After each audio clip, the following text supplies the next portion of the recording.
why your business isn't growing. And so we have our inputs, we have efficiencies, and we have an output. And so this output, most of the time for a business, is money, right?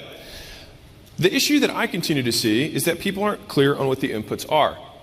And so, taken to this extreme, I could say, okay, if no one knows that your gym exists, will you make money? No. So, we have to get people to know that you exist. All right, step one, people have to know you exist. And so right now, part of some of your problems is that not enough people know that you exist. And so what do we do to increase how many people know that we exist? We get traffic, or we advertise. Now, if advertising is the thing that we're going to do to get more people to know about our stuff, what is the primary method of advertising that you have right now? Now, for those guys who here read Leads, by the way, the book? Oh, neat. Thank you. Appreciate it. So, you can reach out to people that you know or don't know. You can make content. You can run ads. Or realistically, you can get an affiliate partner who does those things for you. But for everyone here, so we can make this interactive, who here only uses ads to get customers, or primarily uses ads to get customers? Okay, so that looks like about a quarter to a third. Okay. Who here uses outreach to get customers primarily? Oh, less. Okay, like 10%. Okay. Who uses making content to get customers? Interesting. That was higher than I expected. Who here has referral partners who refer you business on a regular basis, and that's the primary way you get customers? Okay, not a ton. Okay, so the reason this is so important is that if your business is struggling, or you're struggling to grow your business, then it means that if the first step in the chain for you making money is that people find out about the stuff, a lot of you guys aren't letting people know, and you haven't boiled it down to the inputs. So, I'm going to come back to this page. If we have content as your primary way of getting customers, if we have paid ads, if we have outreach, and if we have referrals or referral partners, then we have to boil this down to the activities that we need to do in order to do more of it, right? So you're like, okay, I make content. So then the question is, how much are you making and how good is it? Now, I personally believe that for local businesses, the purpose of content is not to get customers, it is to convert a higher percentage of customers. Because most of the algorithms on these platforms are global. And so if you make content and you're in Idaho, and the vast majority of the people who see your content are not in Idaho, or not even in a 5-mile radius, who cares? Unless you want to go on the online thing, which is a totally different game.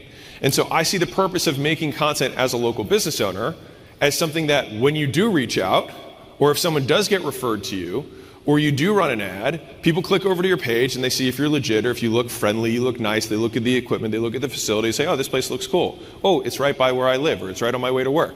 And then they make a decision to move forward. So if you're currently making 0 content, super light lift, make some, like 1 a week, so you just look like you have a heartbeat online. Really high ROI for like 1 piece a week. Beyond going above that, then you get into the, I want to make content as my primary marketing mechanism, and now you're driving volume and quality through that. So, this then, if content is your primary way, which I'm still amazed by for those of you who that's what you do, is that you want to start thinking, how do I make, and for context, we make about 400 pieces of content a week posted. It's a lot. And so you're like, wait a sec, you're like doing the math, you're like, that's 55 pieces a day. It's a lot. It's more than 2 an hour. So, a lot. And so, as a baseline, let's start with like 2 a day. Something that you can do. And the reason I want to boil this down this way is that if you're like, I can't grow my gym, I can't grow my business, and the thing that grows my business is that I make content, then do a shitload more of that. I know. Crazy. It's what I'm known for, the very deep insights. All right. So paid ads, which was, I think, the largest percentage of you here, still a minority, which half frightens me for you, but we'll keep going. Paid ads. The thing that you do when you run paid ads is that you're spending money every day. So the actual platform does the distribution of the content for you, does the distribution of the offer for you, so that you can generate leads. But the work of making paid ads that you do every day is in the creative. It's in scripting out the ads, thinking through the hooks, doing research on other ads that are working in the weight loss space, and thinking, okay, how can I emulate that? Part of that might be I have to learn how to use one of those phone editing softwares. Yeah, that's the job. That's work. That's how it works. And so for each of these activities, I'll give you my rule of thumb, which is that it's 4 hours a day. And some of you are going to be like, gulp, 4 hours a day? Yeah. You're trying to grow, right? Like I don't, we'll get to this in the second half of this talk, but if this is the input into the system that makes everything go burr, then this is the thing that makes you money. And everything that you're doing that's not this is not making you as much money as doing more of this. And for most small businesses, if you're under $100,000 a month, you just need to let people know that you exist. And some of you guys are concerned about your brands and things like that. The brand is 100% going to be delivered based on the quality of the product, quality of the service that you give. So I'm going to give you a quick little hack here, and then we'll come back to this. So brand can only be built in 3 ways. One is what you say. The second is what other people say. And the third is what people experience themselves. And so what ends up happening is, in the beginning, you have no customers. In the beginning, it was dark, right? So you say stuff. You say, hey, my stuff's awesome. Look, it's clean, it's stuff, it's in the neighborhood that you like, it's safe, whatever. You won't get hurt here. You'll look nice and skinny. You want to be skinny. Look at me. I'm skinny too. You could be like me. So you say these things. Great. Then somebody will buy. And then if they have good things to say, they leave you reviews. And then the person who's considering buying is like, okay, well, I like what they were saying, and other people seem to be saying nice stuff. So then maybe I will buy. But then as soon as they do buy, they actually have an experience personally. So here, these 2 things are approximations. These 2 things are advertising. This is product. Because somebody can come out with the coolest, most premium, sweetest looking brand in the world, but if you buy the shirt and it has holes in it, not the holes that are cool, just holes, it's gonna suck. And you'd be like, these guys are full of it. If you wait in line forever for this swanky new restaurant because they say they were really cool and expensive, and other people say they were really cool and expensive, and then you go there and you're like, this is not cool and just expensive. You're like, I hate this place. And so immediately there's a promise that you're making here, and then you deliver it here. And if you deliver based on the promise you make, that reinforces the brand. And then these people become these people, and they say nice shit. And that is how you build a brand in a local business. That's it. It's all about the delivery. And the reality is the vast majority, I'll say, the average person here is mediocre. Just waiting for that to hit, but maybe it didn't. Anyways, half of you are below average, I know. But the real is like everybody here, most people would say, no, our gym's like, the amount of times that I heard, my gym's amazing, if people just came in to experience it, I'd be like, do you have customers? And they're like, yeah. I'm like, and they're not getting you more customers? Not amazing. You're not that good. And that's okay. But the problem is when you think you are good and then don't put any attention to it because you delude yourself into thinking that you're so good that no one talks about your shit. I'm so good, people just want to keep me a secret. Sure. It's like, I love you so much, baby, I just can't bring you in public. Okay. So back to advertising. All right. So you're making 2 pieces of content today if that's what you're doing. If you're running paid ads, you want to commit to a certain dollar amount per day. And I can't impress this upon you enough. Is that like, you spend this money before you eat. Like, this is how your business eats. This is not feeding your child if you don't spend this money. Because this is how you distribute your message. This is how people find out about your stuff. This is the input into the system that goes burr and then makes money. So you spend the money, and then your 4 hours for this is about how to make ads. And that's the skill. If you do that every day, guess what? You'll get way better at making ads. And so I'll give you a little hack that I do. One, whenever I see an ad of any kind, so one, I'm not premium on anything. I want to see the ads. If I like an ad, I save it. I screenshot it, and I have an album that's all the ads that I like. Then, when I go to start making ads, which if it's you, you're going to be doing this every day, I go back, I review my all-time greatest ads, and I like to drink them in. So I'm like, okay, these are the words that I was saying. These are the hooks. These are the settings that I was using. Okay, these are the pain points I brought up. And then I look at the new ads that I've seen that week that I thought were kind of interesting, and I say, okay, what elements from this can I merge with the stuff that I already know to create something that's kind of new? And so then I make a whole bunch of those, and I take my winning ads, and I just make them again. Like, same words, I just do it again. And then I run them, and I see how they're doing. And if I want to learn an effect, I Google how to put this effect on a video, and then we put the effect on the video, and then the ad starts performing. Or it does it. And guess what you do tomorrow? You do it again. And like, I have had a lot of conversations with gym owners in my life. And I'm not going to get to the second part of this talk because otherwise I'll get more offensive. So I'm going to wait. I'll complete this thought process. So, okay. Please spend money on ads, please, so that people can find out about your gym. And if your stuff sucks, then how are you going to get better besides kind of like bringing people in so that you can learn that you suck and then getting practice so that you can get better? Because you can spend all the time in the world trying to imagine how good your customer success, is going to be until you have like 20 new members and you're like, oh my God, everything's broken. I don't have any process for anything. And like, I suck and my trainer was late and wow, what a terrible experience. But you can't have that learning until they walk in the door. So you're running paid ads. If you're doing outreach, which was like 10% of you guys, I'm going to say it again, but the rule of 100, it just works. It's consistent as gravity. It works. Problem is most people don't work, and so that's why they don't make money. They like to think about working, and they like to come up with excuses for other things that became, quote, urgent that never are. In a gym, there's basically no emergency. I remember I got a call at like 4:30 in the morning when there was a water main that broke pouring over my floor. And my trainer called me, and he was like, hey, we have an emergency. He said that, and I immediately assumed someone's dead. I was like, heart attack, someone's on the floor, and if that's the case, why are you calling me? Call fucking 911.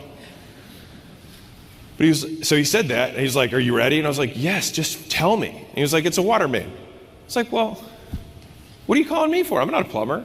I was like, call a plumber. And I could have slept a couple hours. I wasn't going to change anything. Well, what do you want me to do? What do you think you should do? Work out outside. Great idea. Do that. Why are you calling me? There's no emergencies. Like, unless you're in healthcare and you're in shock trauma, there are no emergencies. And so I say this to underline one point, which is that many of you become distracted by things that you perceive to be emergencies, but the real emergency is that you're not doing the shit you need to do to grow your business. Thanks. With the music. There you go. It's a real bar. Okay. So last one's referral. And I'm going to say, when I say referral here, I mean a referral partner, meaning you have a chiropractor, you have a doctor that you helped out, and they have a huge practice, and they start sending you, and you create some sort of relationship. That, you still do these things to attract this person. And if you're like, man, I've got this one guy, and he sends me like half my customers. Well, how amazing would it be if you had 10 of those guys, or 20 of those guys? Well, you know how you do that? You ask them. You reach out to them. You give them gifts. You bribe them. Really? That's how it works. And you know how you bribe another business owner? You send them business. If you want someone to send you business, send them business first. Little rule of life. It works a lot better that way. Okay. So, we have our inputs and our outputs in the system, right? So, it starts with advertising. And for the vast majority of you guys, you are not advertising enough. That's it. Who here spends 4 hours a day, 6 days a week, advertising doing one of those four things? Does your gym make money? Yeah.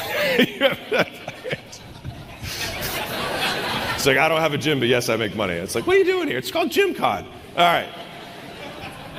I promise you, if you spend 4 hours, like 4 hours a day is not much. Like 4 hours a day. I don't know. Like, what are you doing?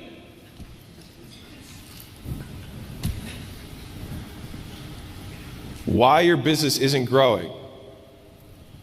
You're not trying to grow it. All right, cool. Well, I mean, we could just stop there. None of you are even doing it. All right. Well, let's talk about efficiency while we're at it. It doesn't matter because you're not putting anything in the system anyways, but let's talk about it. So, fundamentally, I'm being dead serious. It's like it doesn't. If I were to spend a full day with each of you, I would be like, oh, okay, well, what are we going to do with the rest of our 7 hours and 40 minutes that we have for this day? Because that's the problem. But okay, let's talk about efficiency.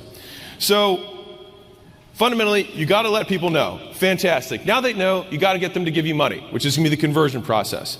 All right? Cool. Conversion is going to be the next step in this efficiency. I'll give you a little spoiler of the next ones. Then you've got your price, and then you've got your churn. And I'm saying this specific to gyms because it's recurring business. Okay. So, if we think about what a business is, you get more customers or you make them worth more. That is the only way that you will make more money. Fundamentally, that is it. There's no other way. Get more customers, make them worth more. If we double click into each of these, getting more customers means you need more traffic and better conversion. And so if right now you're not getting enough customers, it means you need more traffic or better conversion. If you need to make your customers worth more, the only thing you can do to make them worth more is you raise your prices, you decrease churn. That's what you have control over. And so if you're like, okay, how do I make my customers worth more? Raise your prices, get them to buy more times. That's what decreasing churn is. Get them to buy for 10 months rather than 5 months or 3 months. And so the idea here is that once we feed the machine, this is the raw input, this is eyeballs, this is the activities that you do that get people to find out, then it's about how many of these things can we turn into money? And how much money can we turn it into? And so the most efficient gyms are ones that convert a very high percentage at a very high price and get people to buy lots of times. And so this is from a constraints perspective of figuring out what's wrong with your gym. And for everybody who didn't raise their hand, which is literally everyone here, it's this. But we'll talk about the other three. Is that you have steps within this conversion process. You have to get them to schedule, you have to get them to show, and you've got to close. So who here sucks at sales? Can I get a hand? Some of you suck at sales. That's fine. It's helpful to actually, it's like the first step is being like, hi, my name's Sarah, and I can't close a door. So it's okay. And so if you want to get better at sales, if that's the problem, you're getting leads in the door but you can't close, then you practice closing. And you do that for 4 hours a day. And so there's probably a meta takeaway here, which is that whatever the big problem in my business is, that's what my first 4 hours every day are spent doing until I solve that problem. And then I change what that 4 hours is spent on. But that 4 hours that I spend in the morning before everyone gets there, or if you're a late night person, the last hours of the day when everyone's asleep, that is what moves the business forward. The vast majority of people skip those 4 hours and go straight to firefighting all day. But the thing is that if you look back on last month, or 2 months, or 3 months back, the only thing that you really will have to show for progress is what you did in those 4 hours. It's something that it took me a little bit of time to realize. And I was like, oh, if I don't do it in that 4 hours, nothing big moves forward. But what I can promise is that I don't remember any of the fires that I put out last month. The fires are going to happen and they will get put out. You'll also find that if you ignore them, they tend to also go away. Real talk. And so if you're having a conversion issue from sales, you practice sales. The way you practice sales is you role play. You do it with somebody else. Play with a friend. That's how it works. And you want fast feedback loops. You need to be able to breathe the script. And the secret to making sure that you don't sound dumb in the sale, is you make them sound dumb in the sale. And you do that by asking questions. So no one can oppose you. This is a little pro tip. No one can oppose you if you make no statements. So whoever answers questions in the sale is the one who's losing. And so you can even address this with every single obstacle that you ever come in contact with. Well, what certifications do you guys have here? Which ones are you looking for? They don't know. This is a question their friend told them to ask. They have no idea. And then they're like, what are the workouts like? Well, what's your dream workout? They tell you. And you're like, well, it's not that. If I really want, I'd be like, well, how's that working for you? Well, I don't do them. Okay. That's why you're here? Cool. Well, then why don't you do our workouts?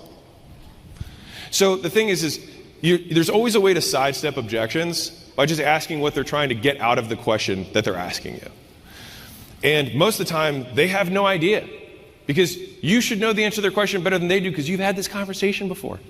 Imagine having the same conversation over and over again and sucking at that one conversation. Mind-blowing. It's also like not advertising your fucking business. Anyways.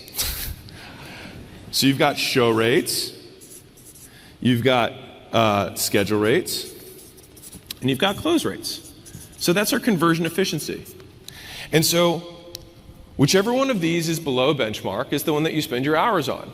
I will also promise you that schedule rate and show rate, if you actually spend 4 hours a day on it, will not be a problem at all. But everyone just wants this to just go away magically and wants everyone just like show up ready to close. Like, my leads suck. All leads suck. Until they become customers, and they're amazing. Right? But then like the process of taking a lead and making it into a customer is work. And everyone's afraid of doing that. And if you're looking to make your first dollar online or monetize your audience, no matter what the size is, skool.com/games is the easiest way that I know how to do it. I take a call once a week inside of that community to answer questions for people who are getting started. I have a step-by-step course that lays out what exactly to do to make your first dollar online. And once a month, I drop 8 hours of training from the top 10 community business owners, showing exactly what they're doing to scale their communities today. Skool.com/games. You can start for free. And so now we get into LTV. So you advertise more, you work on these things for conversion to increase the conversion rate you have in the business. And then you've got price and churn. Now, Kale, I'm sure, talked about pricing at some point. Yes? Okay. You're probably priced too low. And it's not because we want to destroy your gym. You're priced too low because at that price you will not make a profit. The amount of times that I had gym owners who were like, my gym's full and I'm not making money. And I was like, do you see a problem? Like, you can't service any more customers, but you don't make any money. Get where I'm going with this? Like, something has to change. And if you're already full, we just need to increase the price. You're mispriced, and that's okay. Like, that's how you learn. But for many of you, you just need to send an email and send a letter and let people know that from this point going forward, this is the new price. Grab your big boy and big girl pants and say, like, I'm going to take this risk because the other way is guaranteed to never work. That's the thing, is like, we want to stay in the same boat and be like, you know what? Even though all the math makes sense with this higher price, I'm afraid, and I'm going to let that stop me forever from getting the business to be where it needs to be. Ugh, that sucks. So don't think that. Make the bet, and then deliver like that actually is your price, and do a really good job on the back end. And the way that you do a good job, which Gym Launch has already given you, but you have exit interviews with people on the way out the door. You can save half of them by saying, oh, you're right, I didn't give you enough support. You should go into this higher thing. That's what actually gives you the support. You save half your customers. Awesome. You reach out to them every 2 weeks or so, as though you actually cared about them. That was a joke. But no one laughed at that one. Anyways, so you reach out to them every couple weeks, and you just make sure it's a touch base, it's a pulse check. You don't even need to talk about fitness. It's just to make sure that they know that you know that they exist. You track attendance. When someone says that they're actually going to show up for a time, you make sure they show up. And if they don't show up, you say, hey, Marley, where were you? I missed you. We actually track this, and we could watch people go from 3 times a week, 3 times a week, 2 times a week, 1 time a week, cancel. You can just watch it if you track attendance. But if you implement that, you go 3 times a week, 3 times a week, 2 times a week, Marley, get your ass in here, 3 times a week, 3 times a week, and she keeps going. They have to know that they're missed. The next one, and this is something that happened later in my life that I learned, is about onboarding. So when somebody comes in the door and you do sell them, the next 24 hours are absolutely crucial to setting all the expectations of what their experience is going to be. And so right now, if your onboarding process is show up on Monday, tough, very hard. And so if there's ever a time where you invest more resources into a customer, it's in that first 24, 48, 72 hours, so that they know exactly where they're going to go, at what time, who's going to talk to them, who reconfirms they're showing up because they're petrified, because they haven't worked out in 6 years and they feel terrible and they used to be a high school weight and they can't look at the scale now because it makes them feel terrible, whatever, right? And we have to deal with this by over-communicating in the window of time that makes the most sense. And so even if it feels like it takes a little bit more effort, I promise you, you will get 2, 3, 5 more purchases from this person in terms of months by just making sure that they know when they're supposed to be there, who's going to be there to welcome them, and who's going to show them around a little bit in the beginning so that they don't feel like they're completely lost. Okay. That's churn. Fantastic. So, right now, if your business is not growing as much as you want, you're not advertising enough. If you're advertising enough and people are finding out about it, you're getting leads, they're either not scheduling, not showing, or not closing. If it's one of those 3, then all of your effort in that first 4 hours of the day is to getting them to schedule, getting them to show, getting them to close. If you're getting all of that stuff, you've got lots of people and you're closing them all, but you're not making any money, you're mispriced. And if you're getting all of this and you have a high price, but everyone falls out the back door, you have to make your stuff better. And this is how you walk through it. This is how you figure out what the problem in the business is. And so, who here has capacity in their gym right now? Okay. Start there. So, that is part 1 of my talk. Everyone feel good about that? Okay. Thank you. So part 2 of the talk is reverse engineering your goal. And so the reason that I broke down the activities that you need to do into those 4 things is because we have to figure out how many activities equals 1 customer. So if you know that on average you post, let's say, 30 times a month. So you post 30 times a month. And from those 30 posts that you make, you get 5 customers. Which for most of you is not the case because you're local businesses and this doesn't work that way. But since that's what 20% of you are doing, we'll talk as though that's what happens. So if you make 30 posts, you get 5 customers. You could say for every 6 posts, I get 1 customer. Okay, so I need to make more posts and I need better posts. And if you're like, okay, I want to get to 25 customers is my goal. This is the goal. Then I need to 25x this. So I need to make 150, which means I need to do 5 a day. Okay, this is something I can control. Is this making sense? This is literally what I do with the businesses that we buy. I just boil everything down to like, what do we do that makes us money?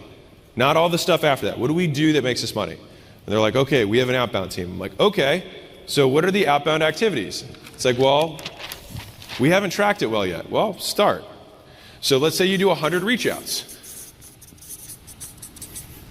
And that creates 1 customer. Okay. And currently you're getting 10 customers. Currently. Fantastic. And so that means you're doing 1,000 per month, which means you're doing 30 per day. Okay, well, if I want to get to 50 customers a month, then I need to 5x this to get to 150 per day. And then that gets me my 50 customers. And what's interesting is that when you do actually increase the volume that much, you also get better. So you actually get leverage on the time because your skill improves. If you do 100 reach outs a day for a while, you get pretty good at it. But when you start in the beginning and you do 10 a day, you just tend to keep sucking. because you never do enough to turn the corner to get enough reps in. So let me ask you a different question to maybe drive this home. Has anyone had a day where you had maybe a week where you had a lot of sales? You had 2, 3, 4 appointments a day for like a week straight? Can I get a hand? Okay. Did you feel like you were way hotter? Like when you were selling, you're like, okay, because you get these fast feedback loops. You're like, all right, I got another one in an hour, and then you like practice again. Ooh, and so like you're sharpening the sword. On the flip side, you have a dead week and you have like 2 sales consults. It's like you gotta brush the rust off, right? Like the amount that you work, the amount of volume you do, will directly feed into how good you are at it. And that's why the rich keep getting richer, is that they do more, and by doing more, they get more from their more. They get better too. And so that's how skills start compounding, and that's how you can just blow everyone away. Like the idea that any single person here gives a shit what the guy down the street is doing baffles me. It just doesn't matter at all. Because that guy is like everyone else here and not even advertising. And he's mispriced and he's breaking even though his classes there are people running outside looking crazy. He still doesn't take any money home. You know how I know? Because I've looked at so many gym owner P&Ls. No one makes money except for the guys who track their stuff, know their inputs, actually advertise, work their leads, price appropriately, and remind customers to actually use the gym.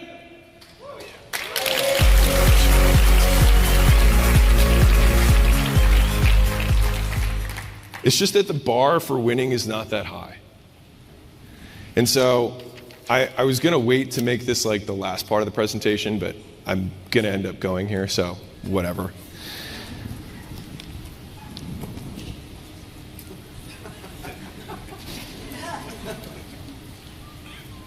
I don't understand why you don't do this. Because like everything you want is on the other side of you getting the business that works, that generates a profit, that keeps your customers happy, that provides for your team. Like everything that you want is on the other side of that. And you're on Facebook. And I don't get it. I don't get it. It's beyond me. And so, and this is the part that I said was similar between companies of this size. So I'm going to give you hopefully the highest ROI hack that you will only be able to do at this level, under $150,000 a month. You'll never be able to get this again. It will only happen at this stage. And so when I think about conferences and workshops and things that I've attended, you all have a lot of notes. You have a lot of stuff written down that you're like, I need to do all 7 pages of these notes. But we'll be real, you'll fly back, you'll put the notes somewhere, or that Google Doc will start moving down in the recency thing, and then you'll be like, oh wait, what was I gonna do? And so realistically, you have like a sticky note that has like 3 things on it that you're actually gonna do. Everything else, really great ideas, might not be what you need right now. Because every business only has one constraint. And until you can deconstrain it, it will stay stuck. And then when you do that, it will grow until its next constraint. And that's how business works. And so I want to make sure that the 3 things on that sticky note are the right 3 things that will make you the most money. So, what if I told you that there were a way that you could get, so right now, imagine your best employee. Who here has employees, just to make sure? Okay, thank God. Okay, so imagine the best employee you have. If you could have twice that, would you make more money? Would you be willing to pay $1,500 a month? This isn't going where you think it is. $1,500 a month to get that employee, a double, a clone, if you will, of that employee. Would you do it? Yes. All right. So, the average American spends 20, I think it's 20, my numbers are going to be close, 24 hours per month on food. Food. As in going to the grocery store, prepping, cooking, cleaning up after yourself, consuming the food, and cleaning up after the dishes that you made. All of that, 24 hours a month. The average American also, so this is food, for cleaning their homes, spends, you know what? It might be per week. I can't remember. I'll just say the three levers, and I don't remember the stats. But for cleaning, it's like 20 hours per month that people spend. And then laundry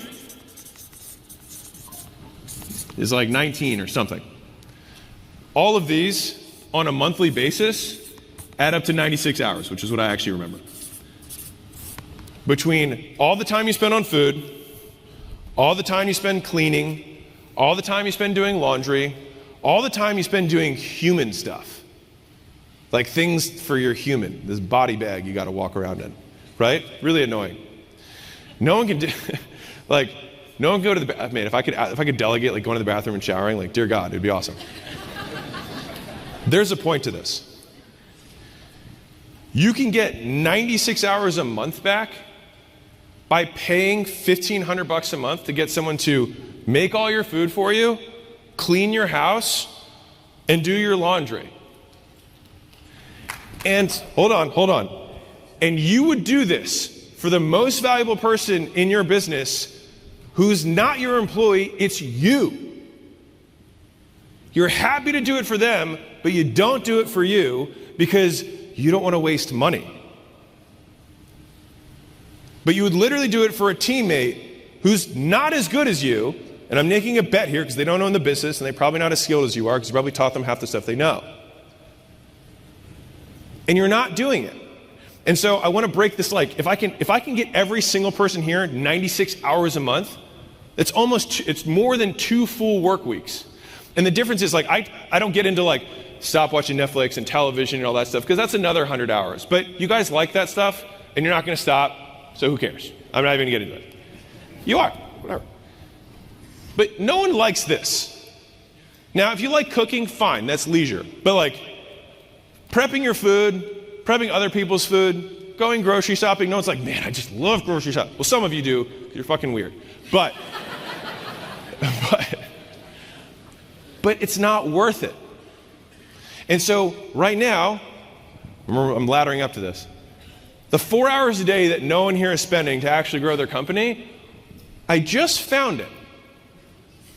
And for $1,500 a month, and I said you can only do this once. I can only outsource my food one time in my career. After that, I don't get the gain again. You're at a point where you have to start valuing your time and being willing to trade dollars for time. Like, if you had to hire somebody for $2,000 a month, you're like, oh wow, what a steal. But I'm asking you to hire yourself for another 96 hours a month by getting rid of all this stuff on your plate that's not making you money. And so when I go back to this idea of the stuff that grows your business is really straightforward. And so I was racking my brain. I was like, why don't people do this? And maybe you're tired, maybe you're distracted. Well, when I had these meetings where I talked to these smaller, with the business owners that are between 10 and 150,000 a month, this is what they're telling me they're spending their time on. And don't stop. And I promise you, if you spend 96 hours a month on the constraint of your business, it will grow a lot.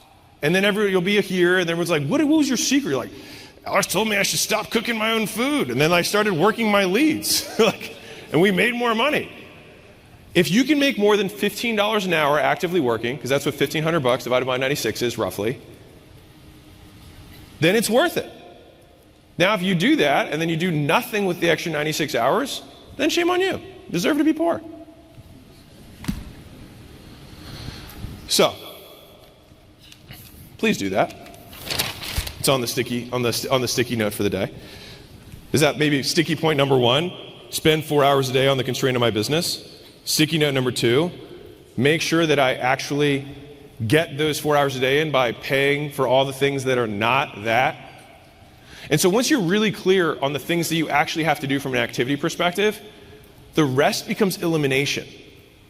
And so right now, a lot of you guys have a lot of things on your to-do list, right? I'm sure, especially leaving here, like, oh my God, I have all this stuff I have to do. But I would encourage you to focus on your to-don't list. Like really, really. I I get a lot of credit for the speed that we moved in business. And I would put a disproportionate amount of effort or weight on the fact that we just try not to spend time doing stuff that doesn't matter. And trying to not spend time wasting mental energy on things that I can buy to replace. And so like when I was a single guy, I get made fun of on TikTok now for it, but like I just went to Chipotle for all my meals. I never bought groceries because it didn't make any sense. Because I was like, well, if I close a sale, that's $500, and that's all my Chipotle for like 2 weeks. And then I can not worry about food at all. And then the next hour, I can close another $500 and be like, well, that's my cleaning for the month. And then the next hour, right? See what I'm saying here? But if you think small, you stay small. Like you got to be willing to take the bet. And if there's ever been somebody to reinvest your time into getting more skills, why on earth would you not do it for you?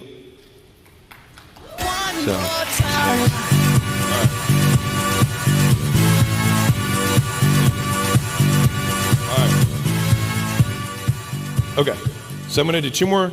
Okay, I'm good. So I'm going to do two more quick topics. So one of the things that I prided myself on was buying education, buying experiences, buying help to move faster. And anyone here have a client that you're like, they're just an amazing client? I could have just said like, run that way and just eat less and they would have just succeeded. Any like hands if you've had that client? I love that client. They leave the best testimonials. They're the great before and after pictures. On the other hand, who here's had Susan? You already know Susan. Right? We all know Susan, right? Susan has a slow metabolism, all right? And she has very bad genetics. And big boned is, everyone in her family is. And, she's been to a couple doctors. They gave her some medications, and nothing's worked. And when you start, she's already blamed 9 people for the fact that she cannot control this.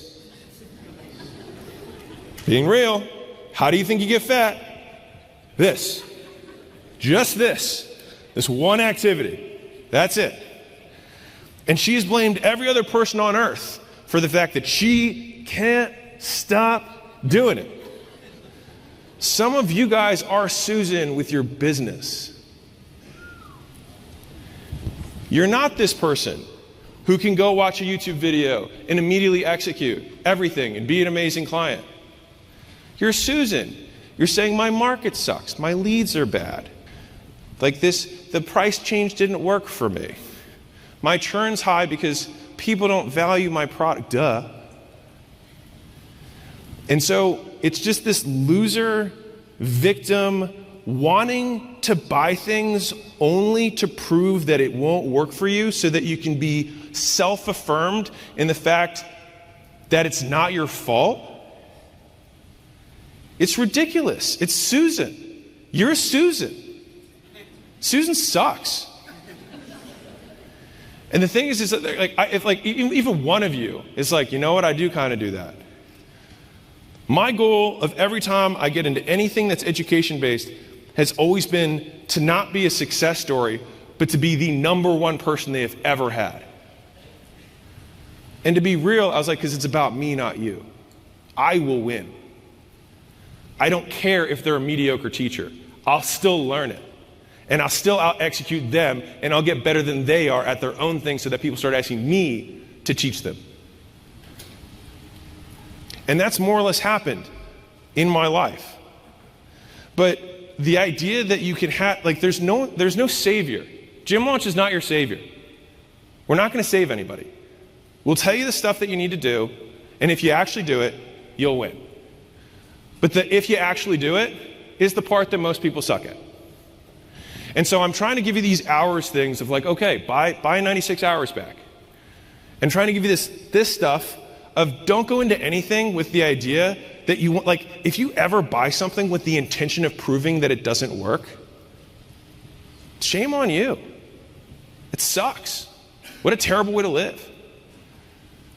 Go into it trying to be the person who gets so good that the business asks you for advice. And I don't know where when something snaps in you, but like I've seen it happen. I mean, there was a gym owner years ago who was a Susan, just moaned. It's all like, I'm moaning. Just moaning all day about his life. And I remember hopping on a call or being a little bit rougher than I normally am. And he like snapped out of it. And then he became one of the top gyms, and then we hired him on. Same guy, same information, completely different perspective on how he chose to execute it.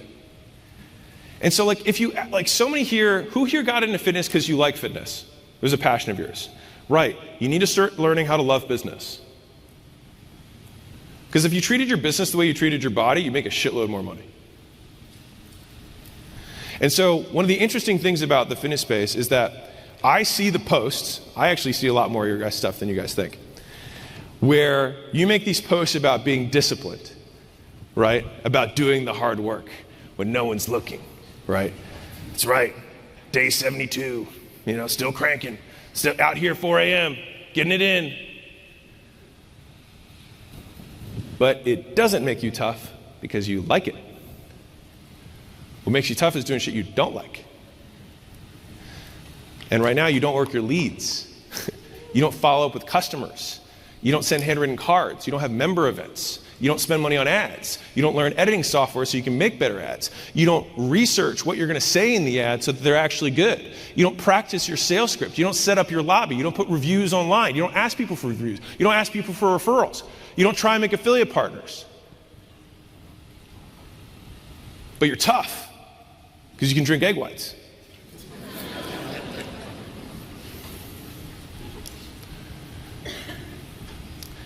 The only person you fool is you.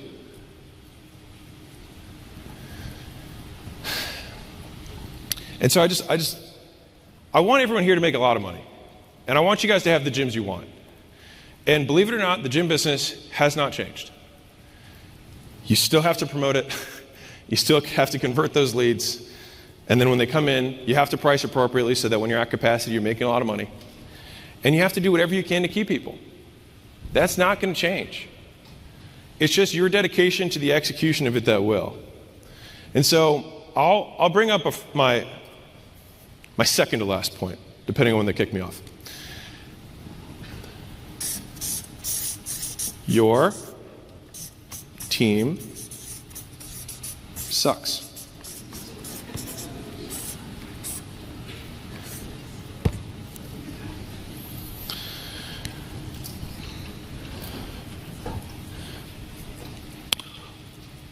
We thought earlier about your favorite employee, right? Now picture your least favorite employee. Also Susan. Susan sucks. So Susan, everybody got Susan in their mind, that one person that you're like, it's our second quarter in a row. I think she's going to turn the corner. Yeah, I mean, she can be tough sometimes. Yeah. Fire Susan. Please, fire Susan. She's not going to turn around. She's not going to make your business better. What you see is her best behavior. Her best behavior. And the moment you fire her, you're going to hear horror stories from all the customers. They're going to come up to you and be like, oh my God, thank God you fired Susan. She was sleeping here once. Oh my gosh, the other day, you wouldn't believe what she said to me. All of this stuff. Fire Susan. Because the other thing that Susan does is she sets the bar for your standards. And I can tell you that one of the biggest things that, like, if I can identify something in an entrepreneur to know that they're going to win, I just look at their team. I don't even have to look at them. Because they're the ones doing it. And I'll tell you a story. At least if I can tell a PG version of this. I'm just going to be real with you. So,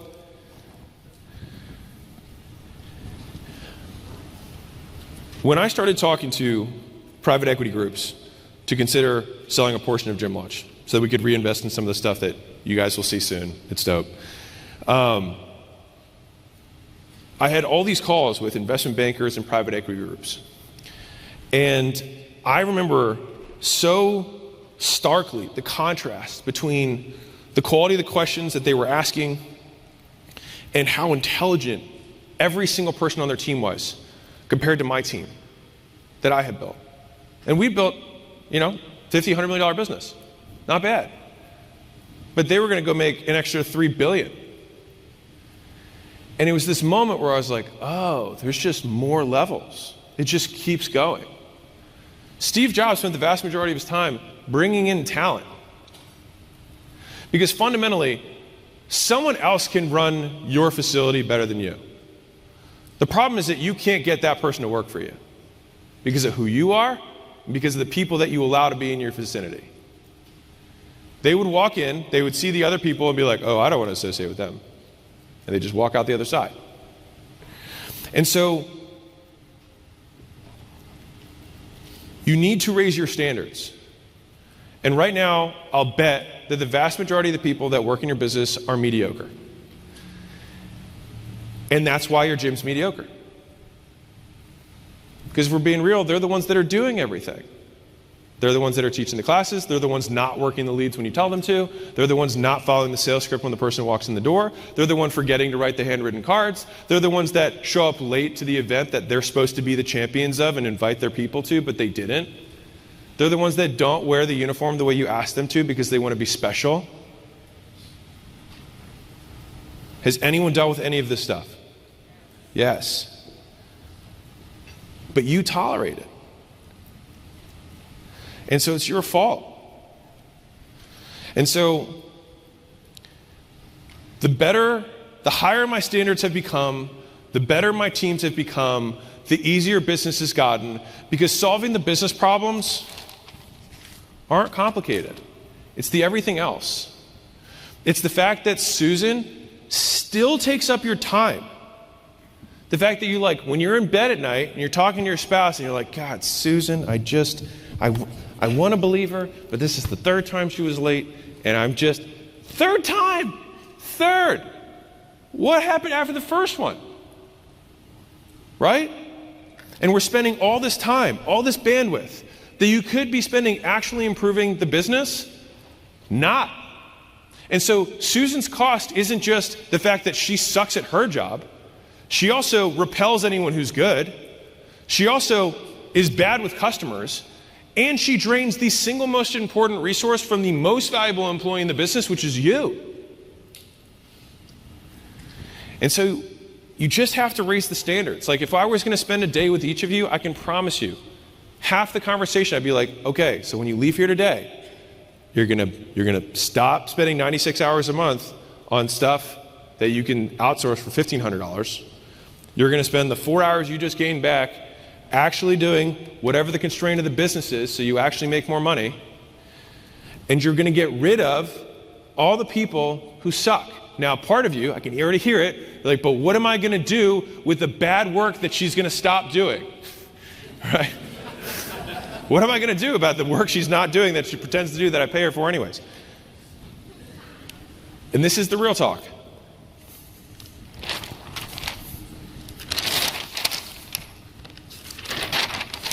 I'm burning through these pages.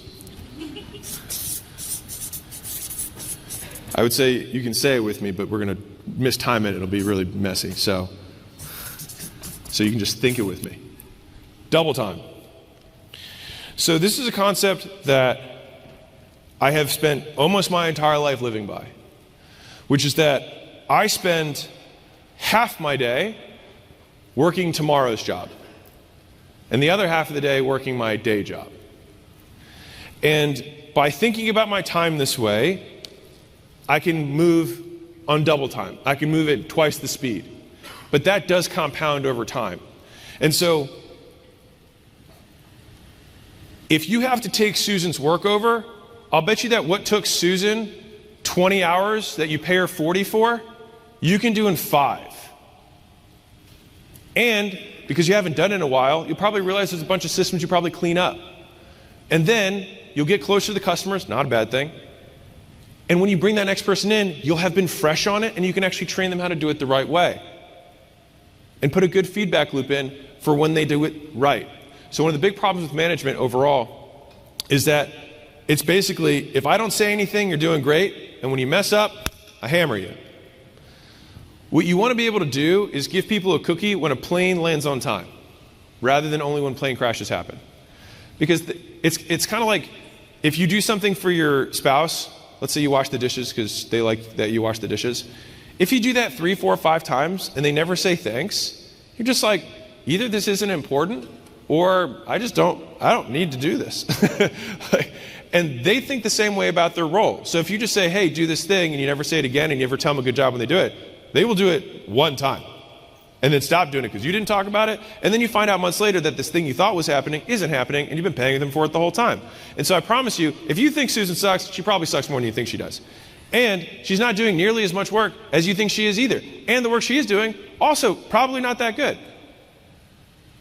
So we have our big sticky note. Number 1, 4 hours per day on the constraint. Which, for what it sounds like everybody here, is you're not advertising enough. Number 2, you're going to replace all of the time that you spend doing human stuff, you're going to pay someone else to do it for you.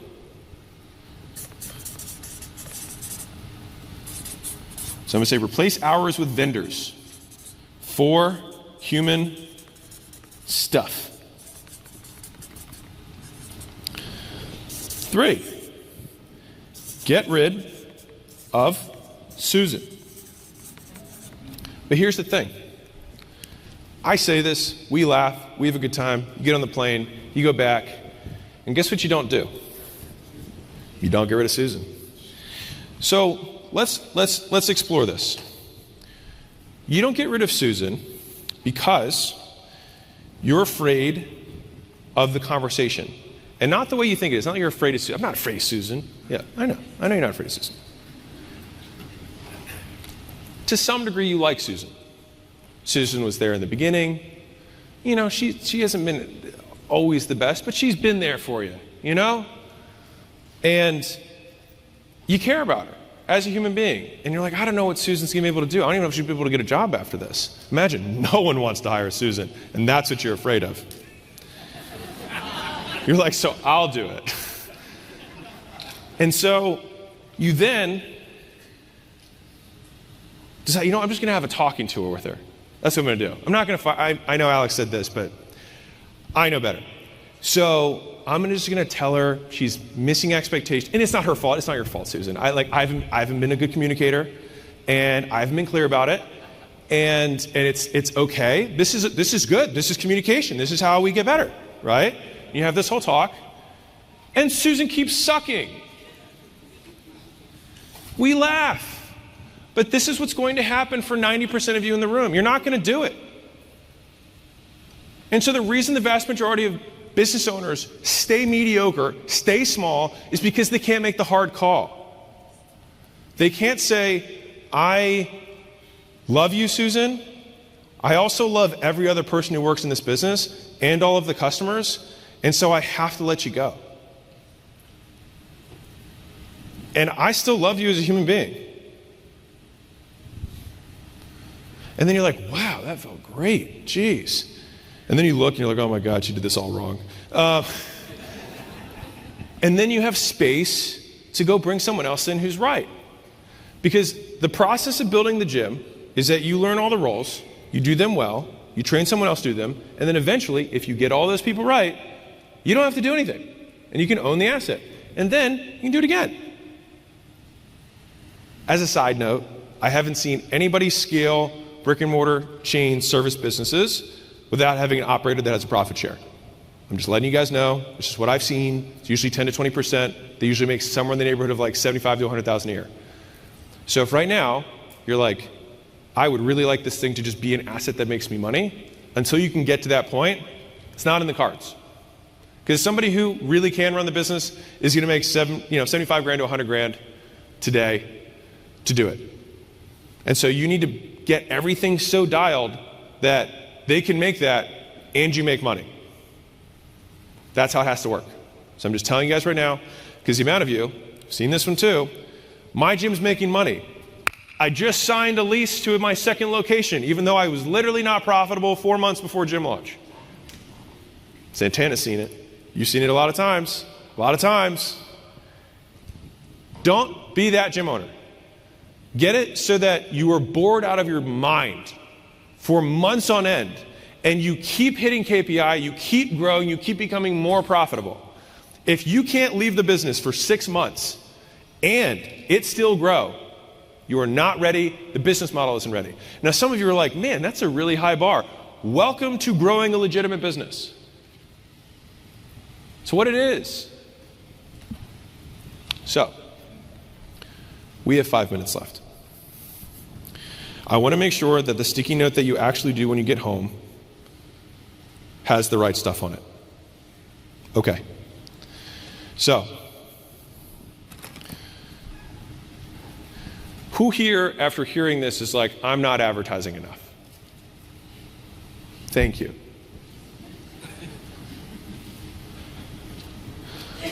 Who here is going to get rid of all the human stuff for $1,500 a month so they can do that?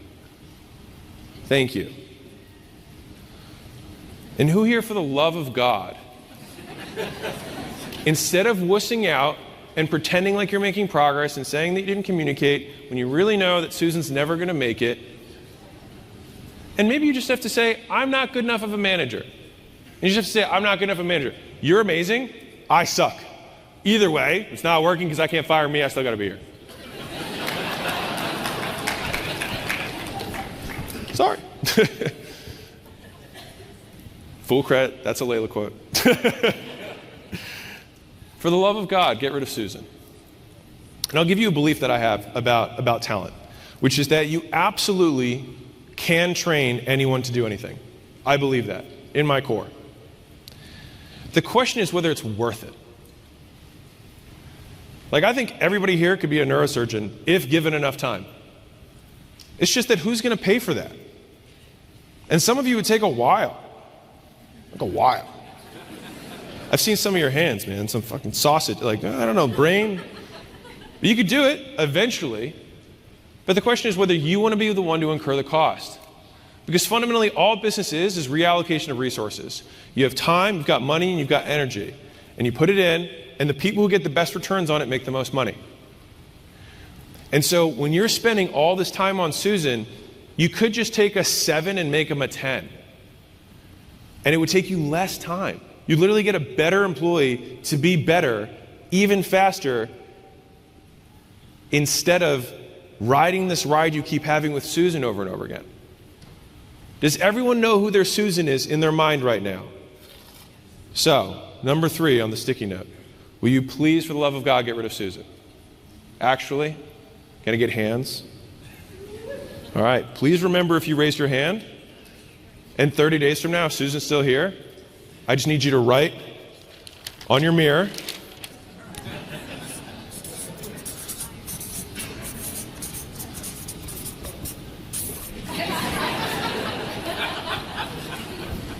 and just accept the fact that you can't have hard conversations and you will never grow your business. You're in a service business. Service businesses are people. It's culture and training. All of those are interacting with others. If you cannot have a hard conversation, which I define a hard conversation as something, it's easy to have a hard conversation with someone you hate. Because you're like, I've been waiting for this. I hate this guy. Yeah, Todd, you know when you're taking all those pictures of you shirtless in the bathroom? Yeah, customers didn't like it.